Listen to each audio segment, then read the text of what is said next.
Welcome back. They've been vaunted as an effective way of reducing Maori offending. Special Maori focus units in our prisons. But are they really having a positive effect, or are they simply a soft touch? Well, an independent report commissioned by Corrections and released tonight suggests they've had no significant impact on reoffending whatsoever.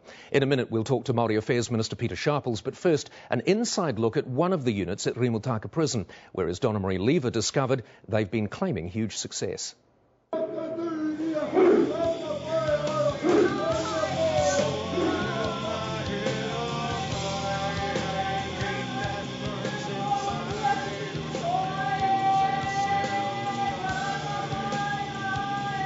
It's frustrating that all we hear is that bad this, bad that, prison this, prison that.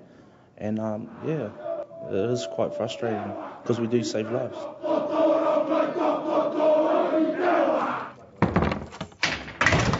It's home to convicted killers, violent offenders, fraudsters and thieves, career criminals locked up. But here in the Maori Focus Unit, it's different. Patched members at war on the outside stand side by side, united inside these gates. What is it about this unit that's different to jail as such? Yep, it is a lot different. What we believe in here is treasures that have been lost. Prior to coming to the Maori Focus Unit, I had no belief, no wish to learn my own culture. This man is one of two killers we spoke to serving long sentences for manslaughter. Before I came here, I had no dreams or goals or anything like that. But since like finding my culture, it's like giving me a dream and it's like giving me a goal, goals to look forward to, to better myself on the outside. Both come up for release at the end of the year. They say they're ready and they don't plan on coming back. Statistically, we've seen the chances of Māori reoffending up in the 70% bracket. How certain are you that you won't become a statistic? The statistics that you take is from prisons as a whole and not from the Maori Focus units. Like, being in here since 2003, I've seen a good 500-600 guys come through this unit. Out of that lot, I've seen 15 come back. That's pretty good, isn't it? That's real good. I absolutely believe that let me do the things that I can do and that I have the skills that I've grown up with. I can change these people. The approach is Māori, te reo, weaving, carving and learning about ancestry. Monday would be PT in the morning and then we'd have te reo during the day. Tuesday we'd have kapahaka in the afternoon, kapahaka at night, and also te reo programs, tikanga programs. Friday we'd have PT and then we get locked up. In other similar security units, prisoners would be undergoing drug and alcohol treatment, working in the prison kitchen or in joinery, or taking a basic life skills course. So, is this punishment or preferential treatment?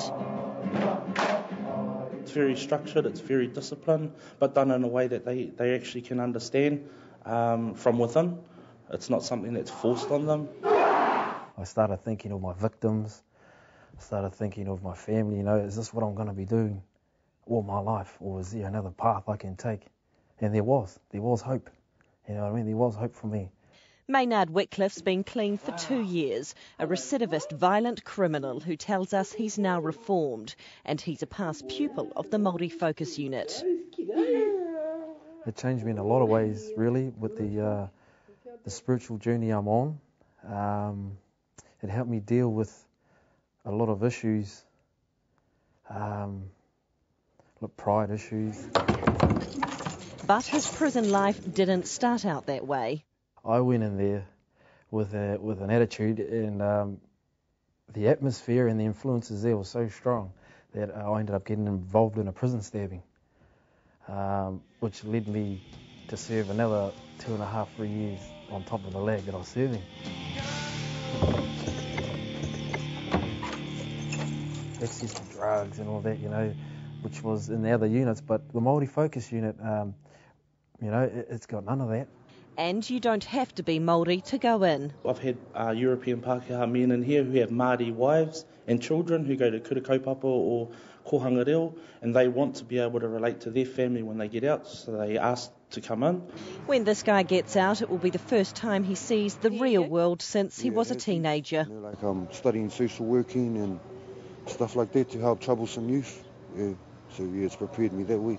We're doing the very best job that we can, and yes, I believe that it does make a difference in these men's lives. Well, joining me now, Māori Party co-leader Dr. Peter Sharples. Peter, good evening to you. Tēnā koe. It seems from the report that there has been no significant difference in reoffending over the time the report was looking at these Māori units. Doesn't that in itself mean that they're actually a waste of time? I think the figure is 7% less recidivism, those on therapeutic programs which are presented in those institutions. No, well, just to pick up on that slightly, because I mean, unfortunately, with these reports, statistics are everything, and they've pointed out that it's really margin of error stuff, the difference, and that one of the reasons perhaps it looks a little bit positive is that we're talking about low-risk prisoners anyway who have a lower rate of recidivism.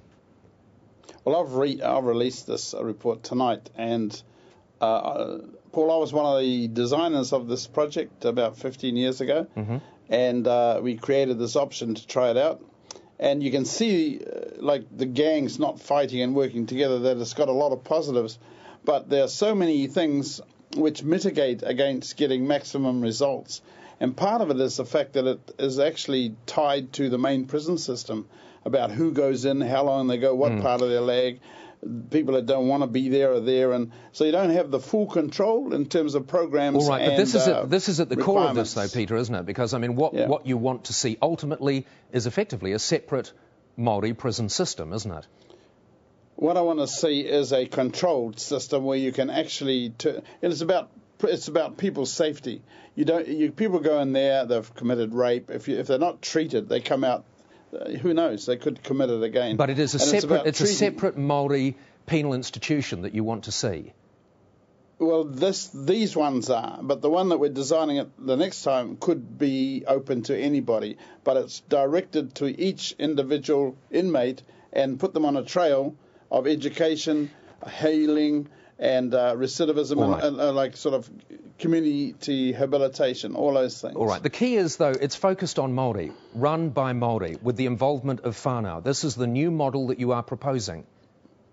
This is a model that's there now. It needs fixing up, but the real new model I'm proposing will be just like you say. Well, that's a separate penal organisation for Māori, isn't it? Yeah, but it's preferential treatment for Māori. No, I've just said at the moment it's focused on Māori because we've got the Māori community that can work with it. You've got to have a community outside, otherwise it won't work.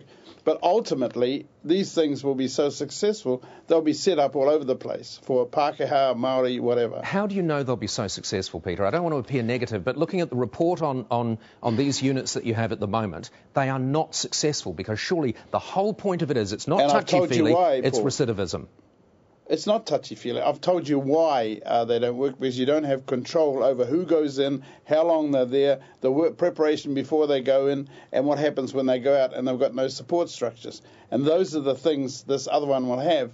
I've been to Australia looking at other models, and there's some very similar to how we plan, except what we plan to do is actually put people on a vocation trail, and so that we even will do more. Now, this other one's only been going 2 years, but only 2 people have failed, and they failed within the system, not when they went out. At the end of the day, though... It sounds really good. It's a shame we haven't got more time, but at the end of the day, though, Peter, this has not been a success. It's been 15 years. You're wanting more money spent on it. You're wanting to have more of it your own way. But it hasn't been a failure too, well, let's be straight up. Well, has it not? Because this is fundamentally racist, isn't it? And I'm not saying that in itself that means you shouldn't do it. The report is saying in itself you shouldn't do it. There are Pakeha people in those units as well. But to get into those units, Peter, to get into those units, they have to subscribe to the Maori View. They have to have done courses in tikanga Māori, don't they? Well, what do you think? Do you think Māori kaupapa is not valid in New Zealand? I think what you're establishing is a separate Maori penal institution. No, I don't know that there's any proof to suggest that that's a good idea. What we're because look, it's not a good idea or a bad idea. It's an idea because Maori knowledge is a valid part of New Zealand's knowledge, and we're applying it to recidivism, which is what you should be really happy about. One of the reasons, well, but there's no evidence to suggest this has helped recidivism. That's the point that I'm making. But one of the key issues here is that prison is about punishment as well as rehabilitation. And I know rehabilitation is important, and we need to focus on it, but it's about punishment as well. Rehabilitation is the most important thing because it's about people's safety out there when they come out.